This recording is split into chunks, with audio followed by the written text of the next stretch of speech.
Can we have a real conversation about jeans? Because I want to talk about something most women feel, but almost nobody says out loud. You put on a pair of jeans you love, and somehow they just don't look the way you wanted. Not frumpy, not wrong, just not quite right, and you can't quite put your finger on why. My friends, I want to tell you something it took me years to understand. It is almost never the jeans. It is almost always one of 4 specific details, and once you see them, you cannot unsee them. Today, I'm walking you through all 4, including one detail that most women have never even noticed on their jeans, and it might be the single most powerful styling shift you make this year. Let's get into it. Jeans are the most worn piece in most women's wardrobes, and yet they're also the most misunderstood. Not because jeans are complicated, because nobody ever broke down the specific decisions that take them from everyday casual to genuinely polished. In the conversations I have with women over 60, jeans come up more than almost any other piece, because jeans feel right, comfortable, practical, versatile. They should work for almost every occasion, but that word almost is exactly where we're going today. Without these 4 techniques, jeans tend to work against you in a way you can't quite name. With them, they become the foundation of some of the most elegant, effortless outfits you've ever put together. We're covering all 4 secrets today, and I'm also going to show you exactly what to look for the next time you shop for denim, so you never have to guess again. Let's start with the one technique that changes the whole outfit before you add a single accessory. Secret 1: the contrast principle. Denim has a personality. It's sturdy, it's textured, it's relaxed by nature. That's part of why we love it so much. But here's what happens when you pair denim with a top that carries the same energy. A jersey knit, a soft cotton tee, a casual pullover. You've now doubled that relaxed energy. Both pieces saying the same thing, and the outfit reads as exactly that. Just relaxed. Not wrong, not frumpy. But not the version of yourself you're capable of. The piece that was working against you wasn't the jeans, it was that both pieces spoke the same language. Here's what I've discovered, and this took me longer than it should have. When you pair denim with a fabric that carries different energy, something shifts in the entire outfit. Silk, satin, fine linen, a lightweight tailored blazer. These fabrics move differently from denim. They breathe differently. They have their own quiet elegance. And here's the part nobody ever says out loud. Comfort and elegance are the same choice here. They are not competing.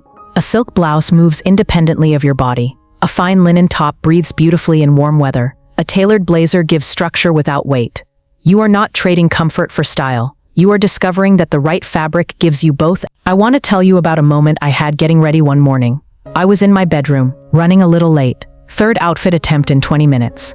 I'd already tried 2 combinations that felt technically fine but somehow flat. I reached for a silk blouse almost by accident. Not because I was thinking about contrast, just because it was there and I was out of time. I remember thinking this probably isn't right either, and then I stopped. Stood there for a moment, because something looked different, something looked finished. My daughter walked past the door and said, "Oh, are you going somewhere nice?" I was going to the farmer's market. That was the morning I understood what the contrast principle actually does. The silk wasn't just elegant, it was comfortable, and both things arrived at exactly the same time. There's a reason this principle becomes even more valuable as our bodies evolve over the years. Silk and satin move independently. They don't cling. They don't follow every contour. They create a gentle visual space that jersey and cotton simply cannot. If you've noticed that some tops feel more forgiving than others, this is why. The fabric is doing the work quietly, without announcing anything. Now I want you to try something right now. Look at what you're wearing today. Is it a jersey or cotton top? Just imagine for a moment, replacing it with a silk blouse or a fine linen top. Can you feel how the outfit would shift? And if you're not a tucker, if you prefer your top loose or just skimming, that works beautifully here too. An open structured blazer creates the same contrast as a tucked silk blouse. Same visual principle, no compromise required. Once you start pairing denim with contrast fabrics, you'll notice something. Women whose jeans always seem to look right, almost always doing this, without thinking about it, because at some point, they discovered what you now know. The whole outfit changes, before you've added a single accessory, before you've changed anything else. So now that you understand what you pair with your jeans, the next question is how much of each. And this is where everything you feel in an outfit finally makes sense. Secret 2: the harmony principle. Every outfit is having a visual conversation. The question is, are both pieces talking at once? When everything you're wearing is fitted and close to the body, the eye has nowhere to rest. It receives information from everywhere at the same time, and nothing stands out. When everything is relaxed and generous, wide here, flowing there, loose everywhere, the eye has nothing to follow. Again, nothing to land on. But the moment one piece steps forward and the other steps back, the eye travels exactly where you want it to. And the whole figure reads as deliberate, composed, elegant. This is not a fashion rule. It's closer to physics. One piece leads, the other listens. That's the harmony principle. So in practice, two situations, two clear directions. If your jeans are slim or straight, that fitted leg is already doing precise, clean work at the bottom. Let the top bring something different, something with movement, something that breathes, a silk shirt worn open, a flowing blouse, an open blazer.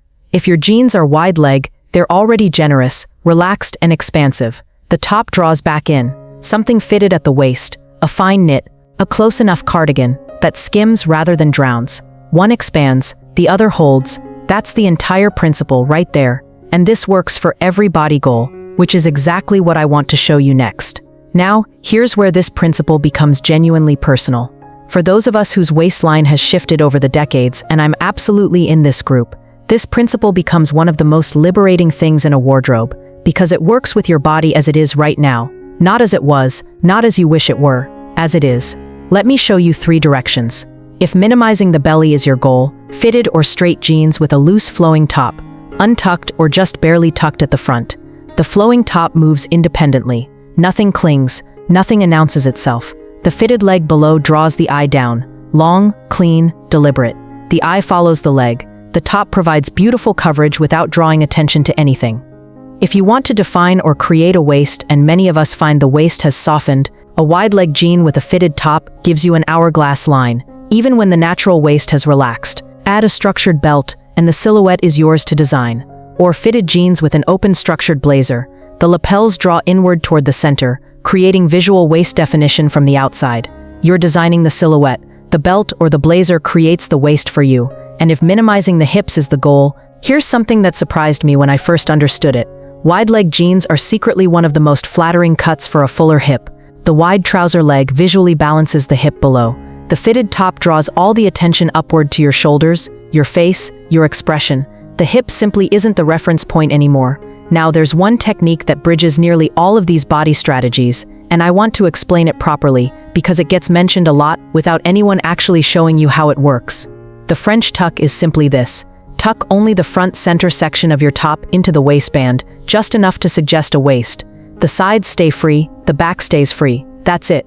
It works with a silk blouse, with a fine knit, with almost anything, and it creates a defined waistline without the full tuck commitment. It is not a compromise, it is a technique. And once you try it, you may wonder why it took so long to discover.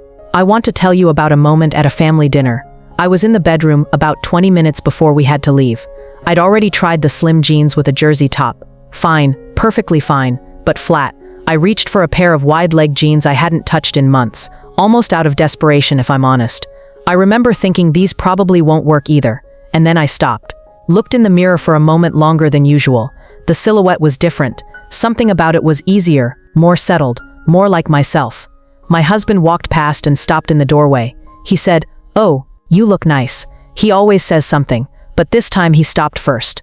The wide leg jeans were more comfortable than the slim ones, and they looked more elegant. Both things, at the same time. Again, the harmony principle turns your outfit into something intentional. A visual tool you're designing, not an accident you're hoping works out.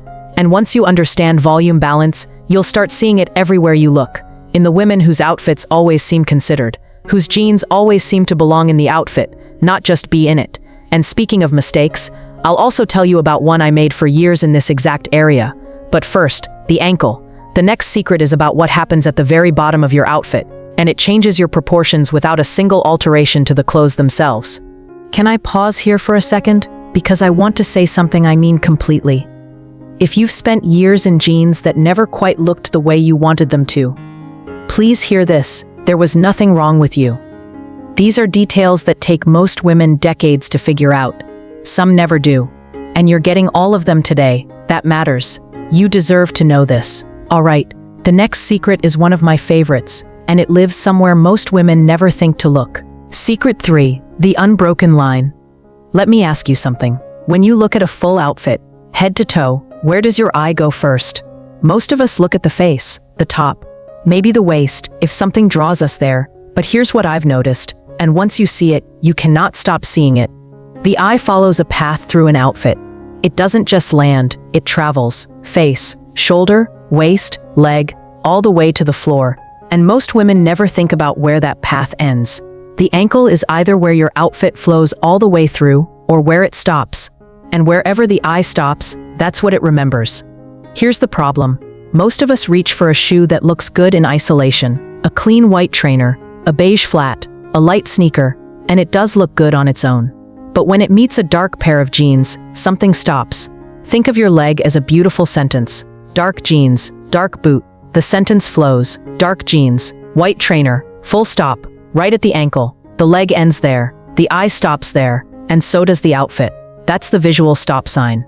It's not the shoe's fault, it's the contrast. The eye can't ignore a sudden shift in color, especially at the hem, where the line between leg and floor is decided. The solution is simpler than you might expect. When the shoe color continues the pant color, staying in the same color family, same dark tone, same neutral, the eye doesn't stop. It completes the sentence. The leg appears longer, the figure appears taller, and the outfit feels finished in a way that's difficult to name, but impossible to miss. That's what I call the unbroken line. Not matching exactly, matching the family. Dark jeans, dark shoe, black, navy, deep brown, burgundy. They all work, all in the same family. Light jeans, light shoe, ivory, camel, nude, sand. Same principle, lighter palette. The color doesn't have to be identical. It simply has to keep the sentence going. This principle matters at any age, but here's what I want you to hear.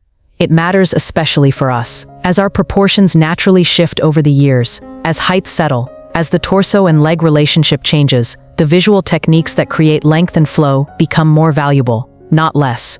The unbroken line is not a trick, it is visual architecture, and it serves every body, at every stage. And here's the beautiful thing, the shoes that create the best unbroken line are often the most comfortable ones. A dark ankle boot with a low heel, a flat dark loafer, a structured navy flat. These aren't compromises, they are the right answer for your leg, your posture, and your comfort, all at once. No alteration needed, no new clothes needed, just the awareness of what you're placing at the end of that line. I want to tell you about the white trainers, because for years in front of the mirror, getting ready to go out, I'd reach for them automatically. Dark jeans, white trainers. I thought it was effortless. I thought it read as polished casual. Something always felt slightly off. The outfit never quite landed the way I imagined it, and I genuinely could not figure out why. The day I swapped them for a pair of dark ankle boots, I stopped at the mirror longer than usual. Something had changed. Something was finished. I remember thinking, so that's what was missing. Not the jeans, not the top, just the full stop at the ankle, removed. And I'll tell you something else. It was the same mistake I mentioned earlier. The one I said I'd come back to. We're almost there. Before you do anything else after this video, go to your wardrobe. Pick up your darkest pair of jeans. Look at your shoe options. Which ones are in the same color family? Dark boots? Burgundy loafers? Navy flats? That's your unbroken line. You already own it. One visual choice, no alterations, and the leg goes all the way to the floor. Now we've covered the fabric, the proportion, the silhouette line, and I've saved the most surprising secret for last. Because this one lives on the jeans themselves, and most women have walked past it 1,000 times without ever noticing it. Secret 4. The thread that changes everything. Here's the most surprising thing I can tell you about jeans. It's been on every pair you've ever owned. You've passed your hand over it 100 times without thinking about it. And once I tell you what it is, you will never look at jeans the same way. I'm talking about the stitching, the thread. Those lines running across every pocket, every seam, every belt loop. This is the detail I mentioned at the very beginning, the one most women have never once noticed. Take a look at your jeans right now, or the next pair you pick up. What color is the thread?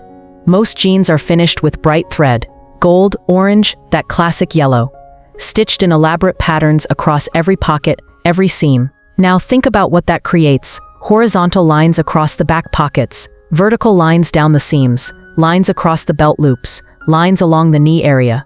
From any distance, those lines create a grid across the entire garment. And the eye follows every single one of them.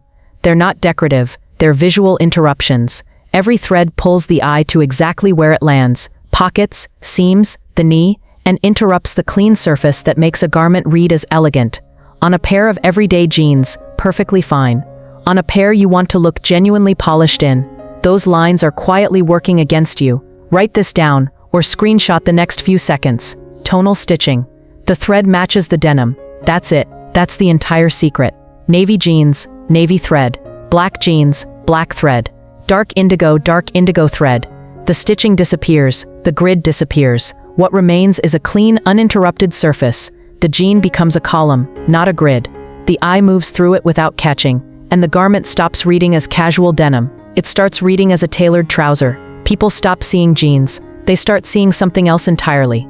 I first understood this at a friend's house. She had a pair of dark navy jeans hanging over a chair. I walked past and noticed them.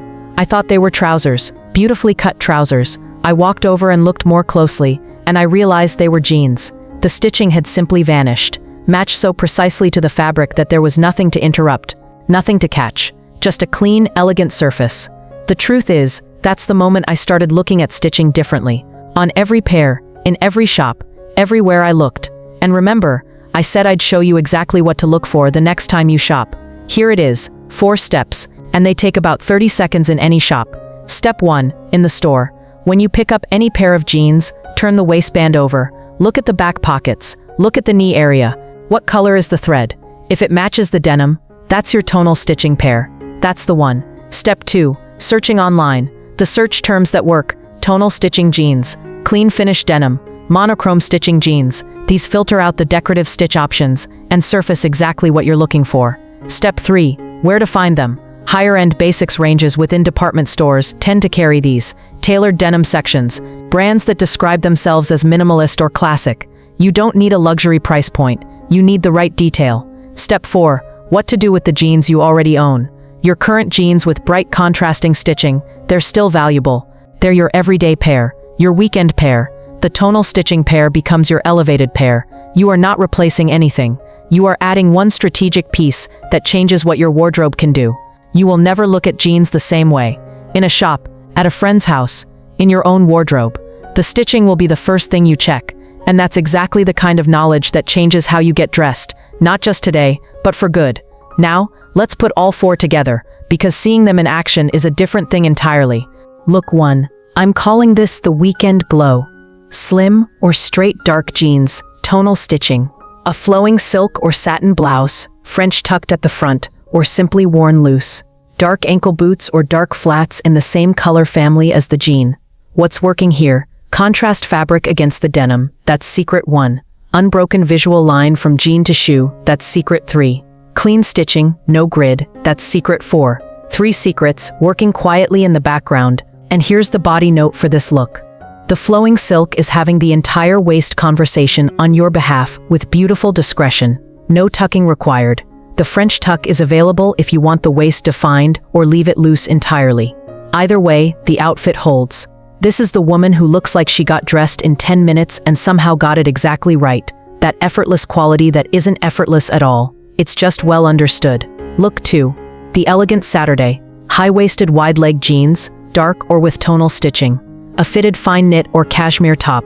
Low-heeled boot or flat in the same dark color family as the jean. Optional, a structured belt at the natural waist.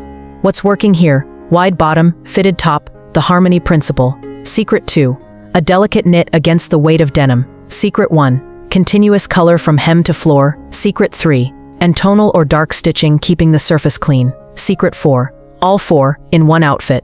Body note, if a belt isn't comfortable, and sometimes it simply isn't, an open structured cardigan worn over the fitted knit creates the same visual waist definition from the outside. No belt required. Same silhouette, same result. This is the woman who moves through a room and something just notices her. Not loud, not trying, simply unmistakable. Because every element is doing exactly one job.